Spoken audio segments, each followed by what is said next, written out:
Big boss Malayalam season 7 ലൈവിൽ ഇപ്പോൾ നടന്നത് നോമിനേഷനാണ്.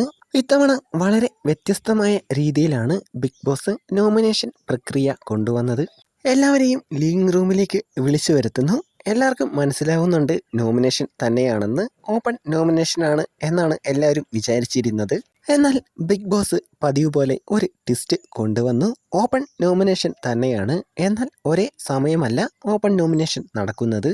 ബിഗ് ബോസ് ഓരോരുത്തരുടെ പേരുകൾ വിളിക്കുമ്പോൾ അവർ എവിടെയാണോ എന്ത് ജോലിയാണോ ചെയ്തുകൊണ്ടിരിക്കുന്നത് അവിടെ നിന്ന് തന്നെ തങ്ങൾ നോമിനേറ്റ് ചെയ്യുന്ന ആളുടെ പേരുകൾ പറയണം. അതിനുശേഷം ബിഗ് ബോസ് എല്ലാവരോടും പിരിഞ്ഞു പോകാൻ പറയുന്നു.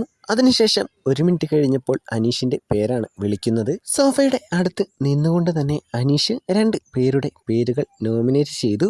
ഒന്നാമതായി പറഞ്ഞത് സാബുമോന്റെ പേരാണ്, രണ്ടാമതായി പറഞ്ഞത് നൂറയുടെ പേരാണ്.